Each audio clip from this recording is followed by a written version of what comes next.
On a misty September morning in 2024, I was sipping coffee at my kitchen table in a cedar cabin tucked deep in the Blue Ridge foothills of Virginia, a place I'd chosen for its solitude. My name's Ethan Harper, a freelance copywriter who thrives on the quiet needed to craft words for tech startups. The cabin, a half-mile from the nearest neighbor, sits at the end of a gravel road GPS barely recognizes, surrounded by whispering pines and a silence you can't buy in any city. I'd bought this place 2 years ago, specifically because it was free of any homeowners association after a nightmare with petty tyrants at my old condo. The deed, framed on my living room wall, spelled out my property lines in ironclad legal terms, a promise of peace I thought was unbreakable.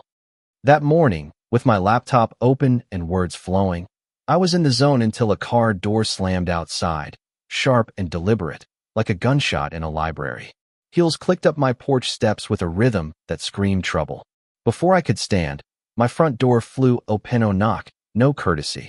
A woman in her late 50s, dripping with designer jewelry and perfectly styled auburn hair, marched in like she owned my life. She was on her phone, voice loud enough to wake the dead. Yes, darling, the perfect woodland retreat I told you about.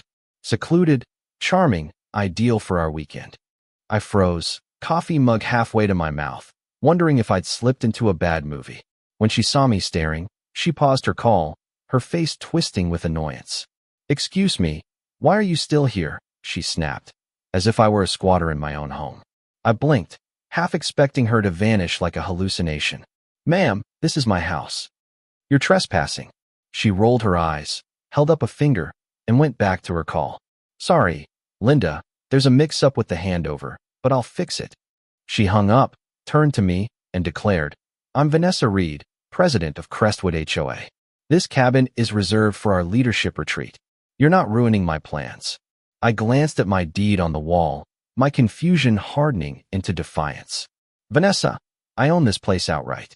You're in the wrong." Her face flushed crimson. "Your property? Don't be absurd.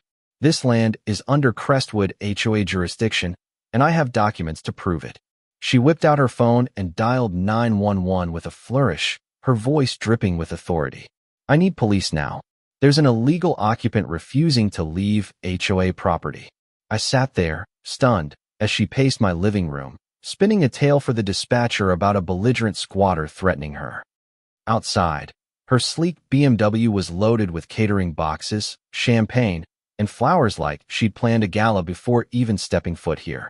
This wasn't a mistake. It was a calculated invasion. Sheriff's Deputy Mark Thompson arrived in 10 minutes, his face weary, like he'd seen too many neighbor disputes. I knew him from the local market, a guy who'd rather be picking apples with his kids than untangling real estate drama. Vanessa launched into a performance worthy of an Oscar, waving a folder of blurry photocopies she claimed proved her authority. I handed Mark my originals deed, tax records, county survey map, all stamped and pristine. The contrast was laughable. Her papers looked like they'd been run through a coffee-stained copier. Mine were government-issued, no question. Vanessa's voice climbed as Mark studied the documents. "Those could be forged. Anyone can fake a deed online," she shrieked, her fingers twitching. Mark, calm as ever, handed my papers back. "Ma'am, this is a civil matter. I can't evict someone from their legal home based on photocopies. Take it to court." Vanessa stuffed her papers into her purse, tearing them in her fury. "This isn't over. I know people, judges, council members. You'll regret this." She stormed out, her car peeling down the road, leaving me with a knot of unease. Normal people don't show up with party supplies to steal a house. 2 days later, I woke to my phone buzzing like a hornet's nest. Vanessa had unleashed a digital war. In the Crestwood community group online, she'd posted photos of my cabin snapped from the road, one creepily through my window captioned with lies. "Urgent. Squatter illegally occupying HOA expansion land. Threatening officials. Community action needed." The comments were a wildfire of outrage from neighbors I'd never met, calling for my ousting, police raids, even boycotts to protect property values. I was floored. People who'd never set foot on my land believed her without a shred of proof.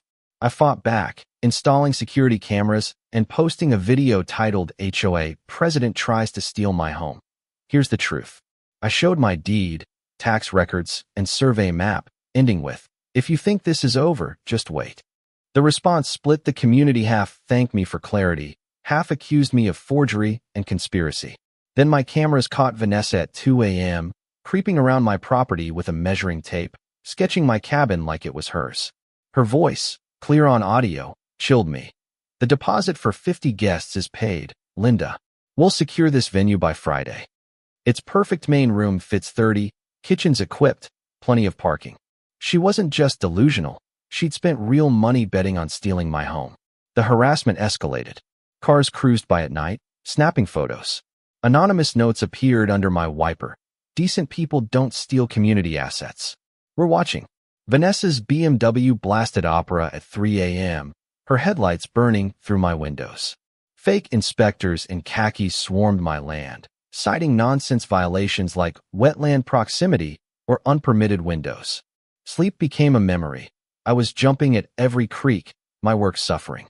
I documented everything: plates, faces, audio, knowing police would call it a civil matter, unless it turned criminal. Then came the HOA meeting, a circus Vanessa orchestrated to paint me as a villain. 30 residents packed the community center, glaring like I'd burned their homes.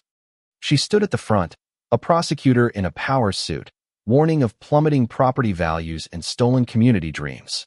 I stood, voice steady, and asked, "If this is HOA land, why do I pay county taxes directly? Why isn't it on your asset list? Why no HOA insurance?" Silence. Then her phone pinged, displaying a catering confirmation for 50 guests. A resident shouted, "Did you spend our dues on a private party?" Her facade cracked, the room turning on her. The real bombshell came from Greg Parker, the ex-HOA treasurer who'd quit over irregularities. He slid me an envelope at a diner on Route 12, his eyes darting nervously. Inside were bank records showing Vanessa had siphoned $3,000 for Ridgeview property acquisition, $2,000 for catering, and $1,000 for retreat planning, all from HOA funds. She'd forged meeting minutes and marketed my cabin as a luxury rental, pocketing $7,500 in deposits from wealthy clients. I posted the redacted evidence online, and the community erupted, demanding audits and her removal. Vanessa's response: unhinged rants about criminal conspiracies and fake documents. Then came the final act. At dawn on a chilly Saturday, her BMW led a moving truck and a locksmith van up my road. She'd hired an emergency access crew to drill my locks, claiming HOA authority. I stood in pajamas, protesting, as my cameras streamed live. Deputy Thompson, tipped off by my earlier complaint, arrived as the drill started. Vanessa's meltdown was epic, screaming about conspiracies, smashing her phone, tearing her fake papers. Her car held renovation plans, fabric swatches, even a $1,000 champagne receipt, all for my cabin. Neighbors filmed, jaws dropped, as she was cuffed for attempted burglary and fraud. Investigators uncovered her past, identical scams in 2 other towns, targeting edge properties for fake rentals. She faced felony charges: burglary, fraud over $10,000, harassment with evidence so airtight her lawyer looked defeated. She couldn't make $50,000 bail, her accounts frozen. The HOA found $30,000 in theft, triggering special assessments. Her house sold at a loss to cover restitution. Federal prosecutors joined, eyeing wire fraud. My cameras became a case study for HOA abuse seminars. Weeks later, an anonymous envelope arrived. A listing for a cabin 2 states away, same scam, same logo. Sitting on my deck, coffee in hand, I watched the sunrise, my boundary markers gleaming. Peace was mine again, but that envelope nagged. This wasn't just my fight, it's a pattern. How many others face this without cameras or proof? Would you cave under relentless harassment, or fight tooth and nail?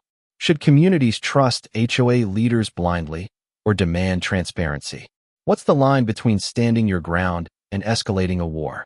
Share your stories, hit that like button, and subscribe if you're ready to stand up to bullies like this.